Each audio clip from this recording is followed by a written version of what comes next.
Hi, my name is Olorilola Sketibimanis. Olorilola Shiongola. I'll be was in there in the mix as well. I am the founder of NARLabs, Portal X. This is an ecosystem where we inspire and operationalize Black liberation through art, tech, and community building. So NARFest is our party. It's our fun time where we get to watch films and dance and eat and just make friends and family and have a good time with aspirational Black films, visually stunning aspirational films centered on believable Black heroes. Um, that's coming up in February 2025. Right now, our focus is New World Haven. It's an interactive digital narrative about how New Haven became the Silicon Valley for the arts, from the future. Told from the future from the perspective of Black and Brown youth and their intergenerational support system. So this ecosystem is driven by storytelling.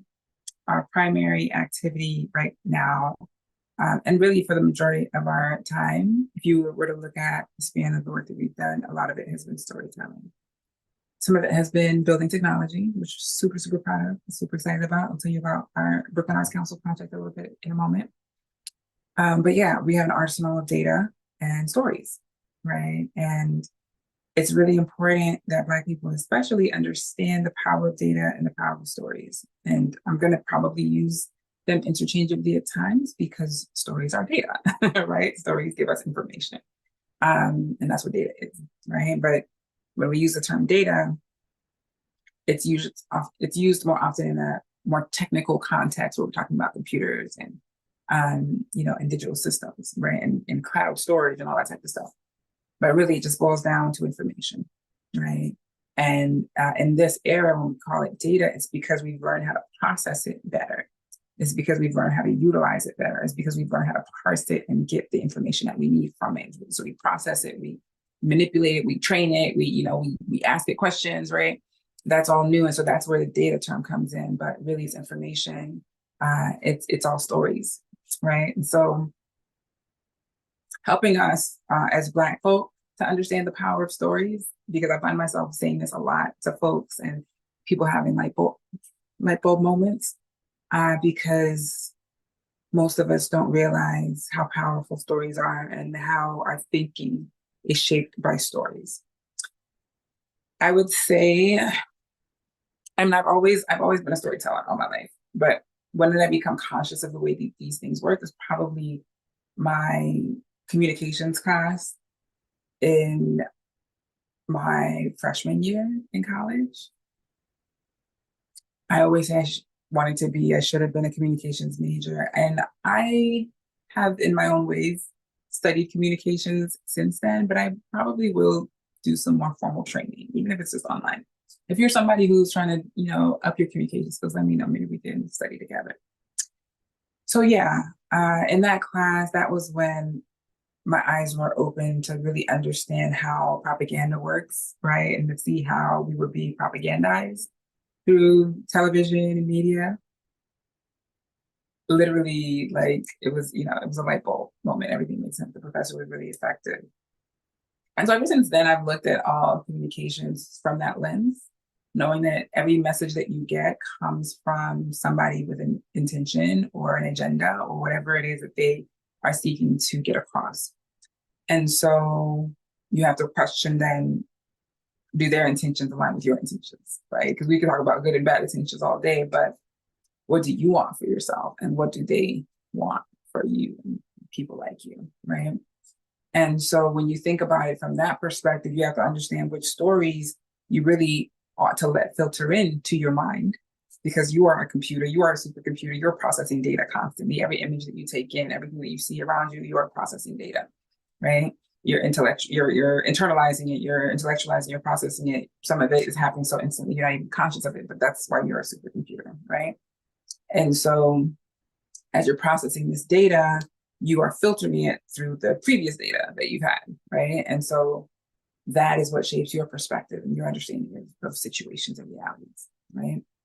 So all of that to say, when we think about information that comes into our bodies, onto our computers, we really have to guard that.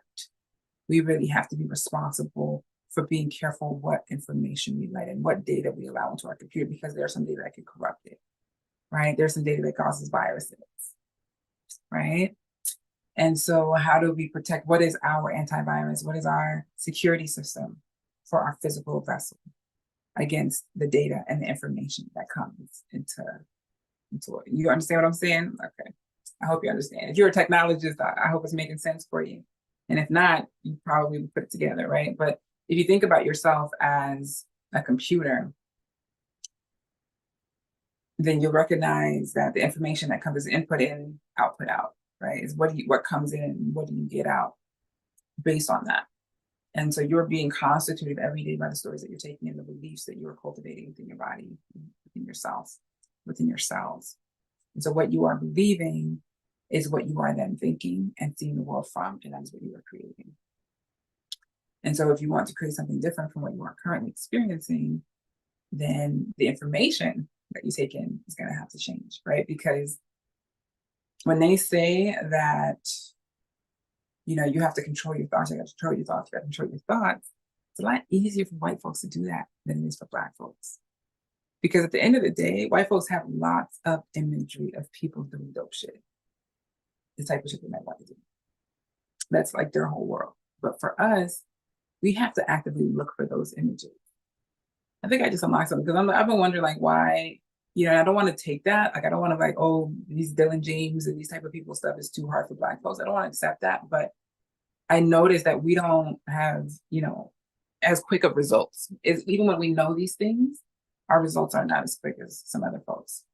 And so there's different ways to approach that. But all of that to say, if you think of yourself as a supercomputer and you recognize that the input that you're putting in can influence that, then can influence what you create, then you're going to be very careful about what you consume. And that is why one of our priorities here is, again, to produce content and to curate content for you in immersive medicine, right? Content that will make you feel good about yourself, content that will help you value yourself, content that will help you see your beauty, your value, your wonder, your genius as an individual, as a Black, as a melanated, as a chocolate human, help you see your divinity, help you understand how powerful you are compared to everything in this universe and especially your enemy.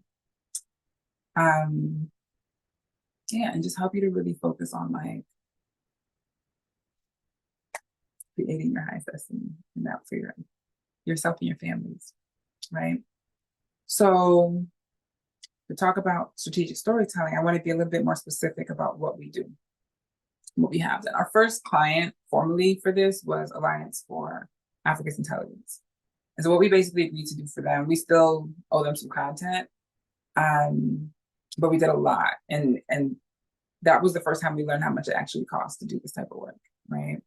The level of thought and writing that goes into creating these types of stories is quite significant for me. I'm usually the one, for these clients, I'm the one that usually does the writing. I have some writers that I'm like, okay, I could probably utilize you on these type of projects going forward. But yeah, it's really about understanding your organization from like a 360 lens and being able to articulate a message that will pull in the specific partners and types that you want in your community, within your ecosystem, or supporting the work that you do. And so there's a lot of research that goes into that in terms of your understanding your organization, understanding the landscape, what kind of other organizations like yours exist and what are they doing, understanding the actual messaging that you've already put out and how that messaging can be aggregated, so to speak. I knew I was going to need to charge. Let me see if I can. Ooh. Wait, I'm over here cutting myself.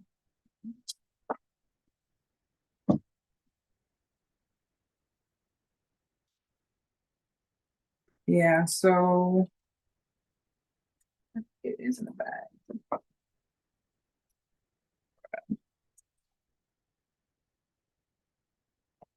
I've been having some charger issues, bro. I'm sorry, but my phone, right? Misplacing things. Cancel. Okay, so I'm just gonna run through some of the clients, and I'm kind of skipping things. Gotta clean this up. But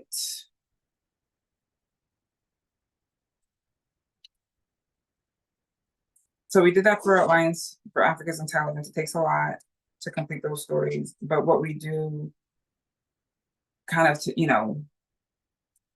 to make up for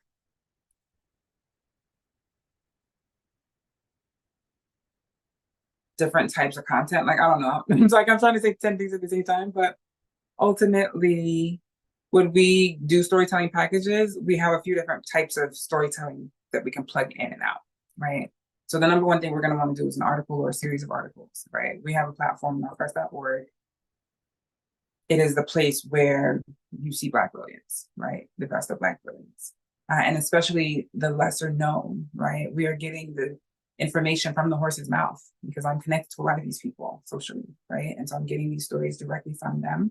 And then we are doing our additional research to beef up those stories bit by bit, right? More and more as we go. And so we're really curating some special stuff that you won't see anywhere else, particularly about specific Black leaders, right? And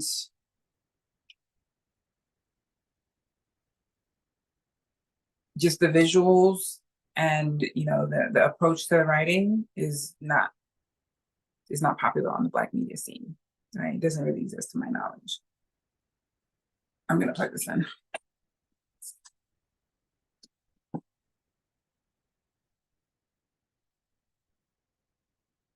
Okay, so my notes.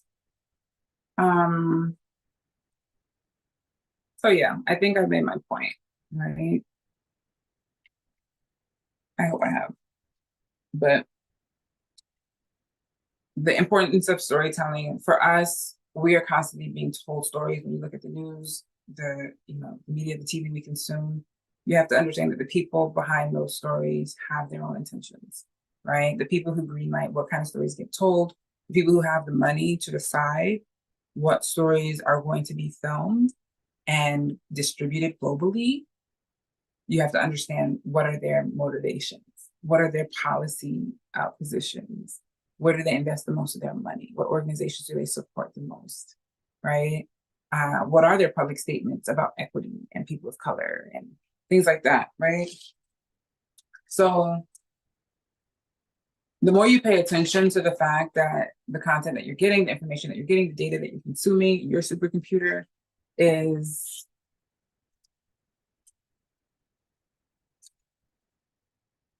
what's the word?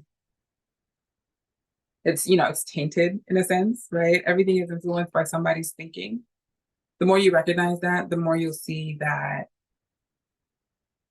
how important it is for you to tell your own story and to not have your story told by someone else, but really for you to own your narrative. And for us as Black folks and Black families and Black communities to own our narratives, to be able to tell our histories, right? It's important for us to pass them down to our children, but it's also very important for us to tell them publicly and to own them and to be able to say and hold to anybody that we know our history. We know what happened here. We know what happened there, right? I don't know if you guys have seen the videos of the books being burned, but that has been our history and it's repeating itself loudly.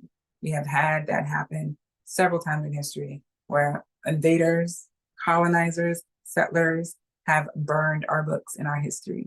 And some of them they have taken and hidden underground in very powerful spiritual organizations. Well, religious organizations. Well, they might be spiritual and metaphysical. They're the devil, as far as I'm concerned. But hey, they have a lot of our content. So our history, our data as Black people. So I don't know how else I can emphasize like where we are as Black people economically, socially, politically, is because of lack of access to stories. It's because of a lack of access to our histories, our knowledge of self. It is from those stories, it's from those histories that we come to understand who we are. It's how we come to identify ourselves, how do we come to understand and value ourselves. because we have a metric, we have a history, we have a story against which to measure ourselves, right? And so when we have that sort of understanding of self, the power that comes from that alone, the energy that comes from that alone is significant. And it really drives you to be able to go out into the world and create what you desire to create, and, and not to be a slave, right? But when you don't have that history, you're constantly searching for it. You're constantly searching to understand who you are. You're constantly trying to figure out what your story is, what your message is, who you're meant to be, right? And how you can acquiesce to, to certain people who might like you more or give you more money, right? But if you come into this with an understanding that you are God, God created you, you are the original people, you are magical, your melanin is supernatural, like it brings you closer to God than anything else, right? Like carbon, you recognize your superpowers, then you really don't care what these other people think. You just go out and create the world that you want. We focus our energy then on what we want, what we desire, what we hope for, and not what we don't want, not all the stuff that we hate, right? So that is the power of storytelling, is being able to choose the story that you want to experience, be able to choose the timeline that you want to experience, right? You guys have heard these terms. Being able to really close our eyes and say, this is what I want, right? And I'm going to do this meditation with us now because this is something I'm actively working on myself. And it's helpful for me to do it in community. I hope it's helpful for you to do it in community. Generally speaking, the science says we all benefit from this type of stuff in community. So I just got to use my notes now.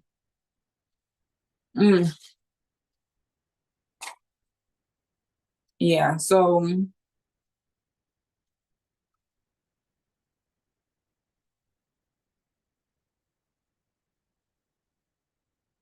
why am I telling you about storytelling? Because if you look at, again, what's happening with books being burned, our histories are armor. They're weapons in our children's minds, in our minds, right? In the minds of the future. Our histories are our weapons. And so we have to really get organized around our histories. Knowledge of our histories, archiving of our histories, being able to pass our histories down, especially even in other languages. So I have to talk about how we have to learn African languages. So much. And so New World Haven is an example of strategic storytelling that I want to talk about once I help you to understand how we approach storytelling when we work with clients. So I talked about doing the research, understanding your organization from a 360 sort of holistic point of view, but being able to focus on the one thing that makes you supernatural, like your superpowers, your supernatural like effect, right? The thing that makes people like, wow, about you. And what is the thing that is consistent and showed up with you that people love so much and that has such impact, right? And that is for you as an individual, that is for you as an organization, right? And that comes about from lots of conversations with you, research on you and your organization, but it's really from conversations, from the questions, it's the kind of inquiry that I'm going to perform just because of my gift of like asking the right questions, right? And so we do that type of research with you. And then we look at your goals and we look at like, what are you aiming for? So we're getting the history and we're looking at what you're aiming for. And from that, we're really able to like chart the path between where you are and where you desire to be, right? Because now we know the starting point, we know the end point. And that's not to say that one has to be before the other, but I think it is more useful, even if you're doing it digitally, right? It's helpful for you to sort of assess where you are and then ask for the future. But it could be done a combination of ways. And so I hope that you're seeing here, hopefully, maybe you're seeing here the contrast between the Portal X framework as a service model and the Portal X algorithm for the digital platform. Because for Brooklyn Arts Council, for instance, we have used the framework that we've used to support them is what we call part of the Portal X framework, right? And now, if we were to take that work that we've done with them and then put it in the Portal X platform, then all of those things I'm talking about would be automated in a sense or happening digitally. So this performative inquiry that we're talking about, or this inquiry performance, that can be done digitally, right? And that is something that should happen to you as an individual if you're creating an account on PortalX, and or it should happen to your organization or for your organization, right? But it's still storytelling. You know, the questions that we're asking to understand the past story and the future story that we want to experience. And then that also helps us, you know, understanding you as an individual and how you move and how you work, what is most joyful for you, what drives you, it energizes you. That is what helps us to draw this storyline between now and the future, right? Now and the North Star. Because the stories, the questions that we're asking and the story that we're creating for the future, that is your North Star story. That is the story of where you're headed. Your North Star might be far ahead, it might be 6 months ahead, you know, but whatever it is that you're focusing on right now is your outcome, that is your North Star, right? And then you want to have a story about that. So I went into the whole PortalX algorithm thing, but I'm trying to basically illustrate that the storytelling model is very like, it's broad. It's very variegated, but the focus right now is the type of stories that we've told in the past and the shift that we want to move into with them. I want to explain those two because the focus right now is the, you know, obviously the ones that what we want to do in the future is build algorithms for organizations, right? An algorithm is also a story, but we want to help you design your strategy into an algorithm that captures the different tools and resources that you may need in order to actualize that algorithm. Let me try to say that in plain terms. Let's look at it like your system. We want to help you with your systems design. If you decide a North Star, like, okay, we want to raise $100,000. We want to generate $100,000 more per year or per month or whatever. Let's figure out what we need to do to get there. And let's put the systems in place. Let's design the systems and then let's execute, like actually structure them so that you can actually implement that, right? Those are some of the type of strategic storytelling that we're talking about. But then, so that's like what I really want to do. I really want to focus on like the technology, the strategy, for a lot of organizations, it's going to be the first thing anyway. If you have a really detailed and thorough like technology strategy, communication strategy, then it would be a matter of us learning that from you, what you do have, and asking questions about that. But in the process of, you know, of basically designing or assessing and then designing what we would want to create for you, a lot of information is going to come up, and those are going to be really great resources for you. So there's a lot of different ways to approach it, but it really depends on what your goal is. But if you're an organization that recognizes that you need to do more storytelling, if you're a brand, if you're an individual that recognizes that you need to do more storytelling, you don't have the capacity to do it, and you don't want to be the only one telling your own story, right? Because there's lots of data, obviously, on like, if you tell it yourself versus if someone else tells it for you, it has credibility, that's value, right? So if you don't want to be the only one telling your story and you want to make sure that you have a regular cadence, let's talk, because we have a team of writers, we have an editorial team, we have some really powerful AI tools that we're using to like generate, you know, authentic and meaningful storytelling. It's not human storytelling, but it is very thoughtful. The kind of questions that we're asking to generate these articles. Sometimes it takes much longer than it would to just write an article. But because we know that we've been able to do the level of research that it takes to produce something of that caliber, we're willing to allow it to be an AI article, you know, with some human touch for now, right? But as we build our editorial team, we will have a lot more human articles alongside the AI articles, and we'll be labeling them as well. Okay, so the one point I want to make sure to make that I don't know that I've really touched on yet is, I say this to friends and clients all the time, like, you have to tell your story, right? And when I say that you have to do it, you have to be responsible for making sure it gets told. Sometimes that might mean that you are sending your press releases or your content to outlets. And sometimes it might mean that you are starting your own blog or you are posting regularly on social media, right? But especially when you're doing significant work in the world and you recognize that your work is public work, and you know that it's going to continue to be public work and it's going to continue to grow in the public eye, you want to really be able to hold your narrative. It's really, really critical, because there's an instance right now that I won't even mention in a city not too far from where I am, where there's a lot of drama happening with an organization because of sort of corrupt practices within the organization. If everybody was documenting their stories,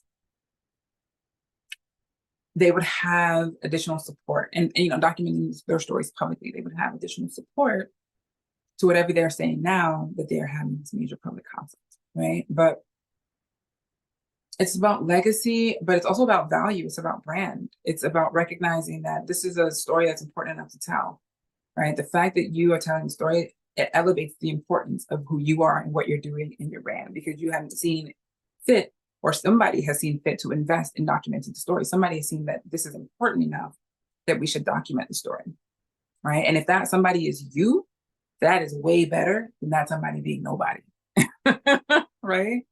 And it's not even like there's anything wrong with it being you. It's something, there's nothing wrong with you hiring a firm to tell your story like that. It just shows responsibility. It shows a commitment to legacy.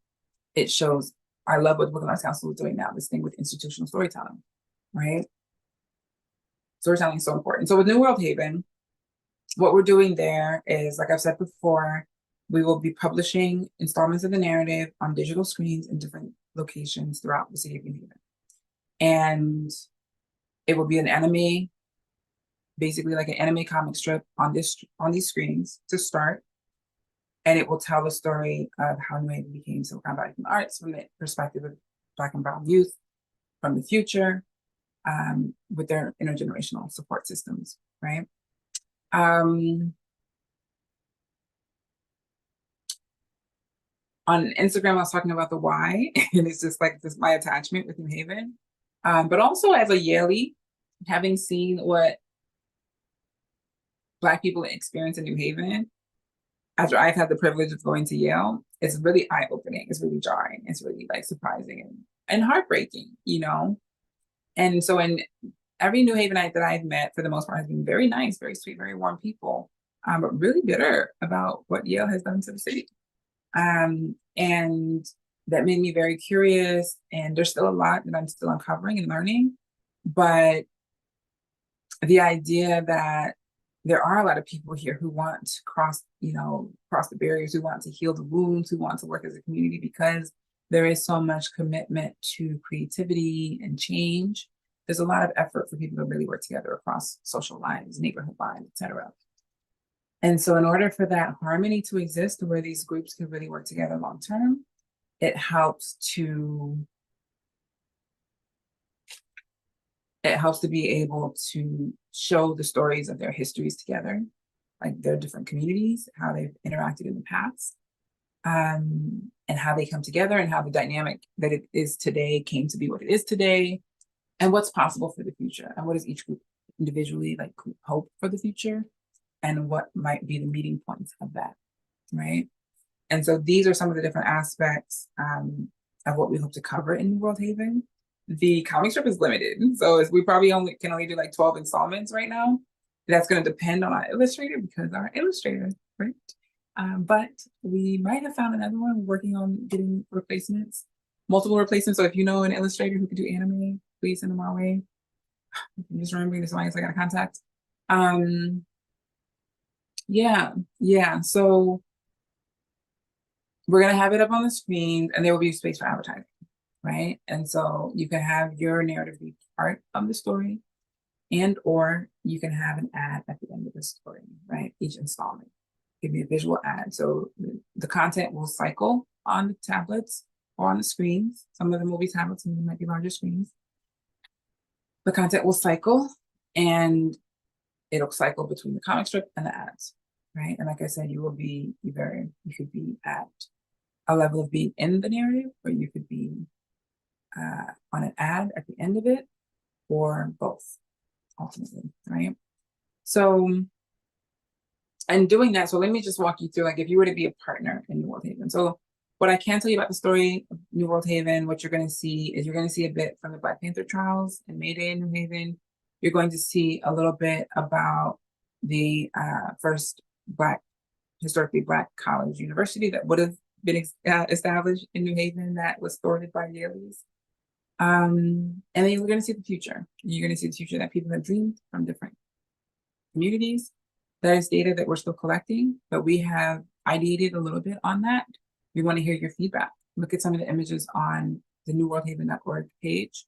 You'll see that it's, for the most part, it's only the images in the slider up top that are Tyrone's anime illustrations, original anime illustrations. The last image, which is like a city, the last image in the slider is AI, right? And most of the images on that page are AI, except for the base again, right? And so I've had to like resort to using AI because of the challenges with like, you know, getting the illustrator to complete the work. So I've always considered using AI on this project, even before I found the illustrator. And this is kind of, you know, demonstrated why it's kind of a critical thing. And so being able to possibly like combine original handwritten work, hand-drawn work with AI generated imagery, being able to potentially take, you know, certain drawn works and manipulating them with AI in Illustrator and things like that. I'm still learning about all of that. It's all still pretty new to me, but these are some of the tools that we're going to be using in order to illustrate the story. But we want to find as many illustrators as we can, and we want to combine it with AI illustration, right?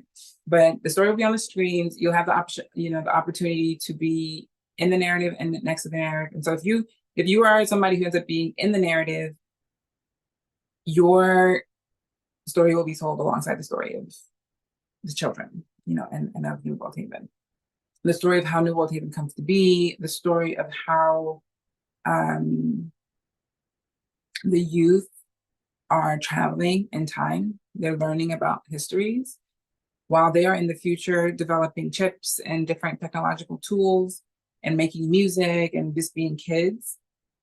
They are also being transported back to like the 60s and 70s and, you know, the late 1800s, right? And so from that, they're learning a lot. They're getting a lot of insights, and they're also coming back and forth, and they are applying those insights to what they're working on in the future. And they're also taking the knowledge of what they're doing in their future, which is present for them, back to the previous time period. Maybe you can tell them I'm tired of that. So I'm dating. All right. So yeah, strategic storytelling, it just means telling your story in a way that is extremely intentional, very thoughtful, and really strategic, because you have an end goal, you have a vision, you have a destination that you want to reach.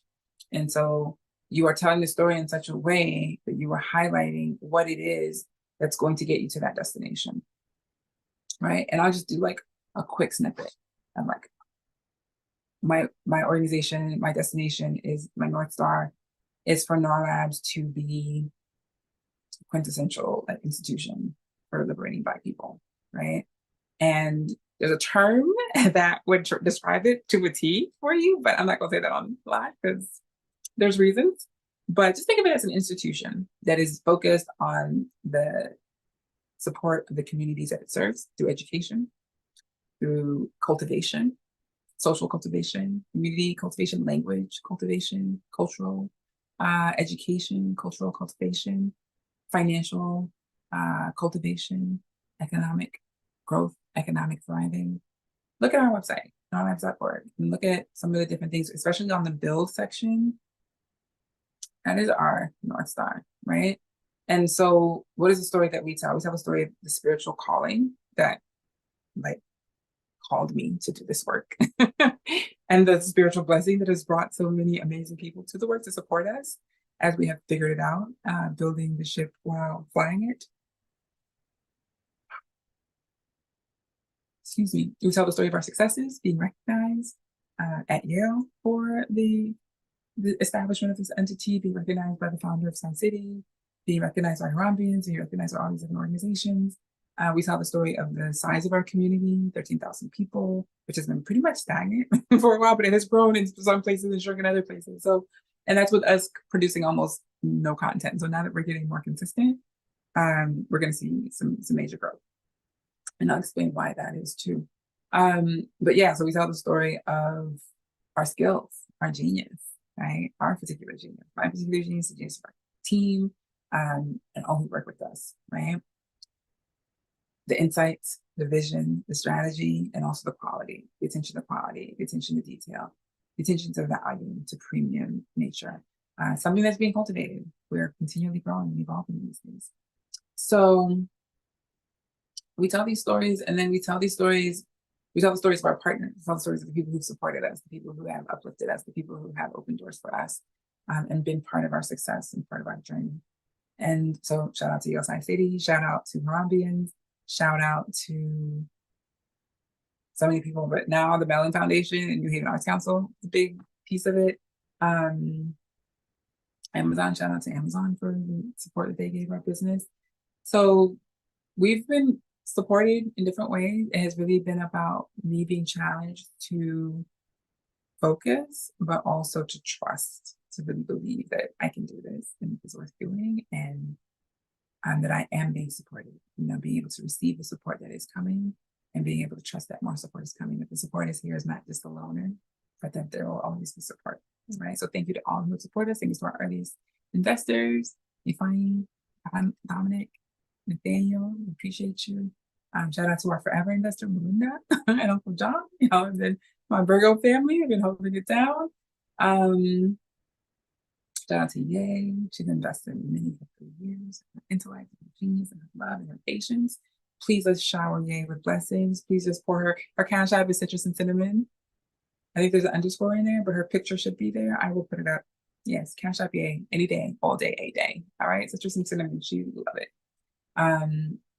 She's adjusting to some 10th grade things and preparing for like really becoming a whole person, like a whole adult. And so, yeah, all the love and support that you sent her way, and she will very much appreciate. Okay. All right. What else?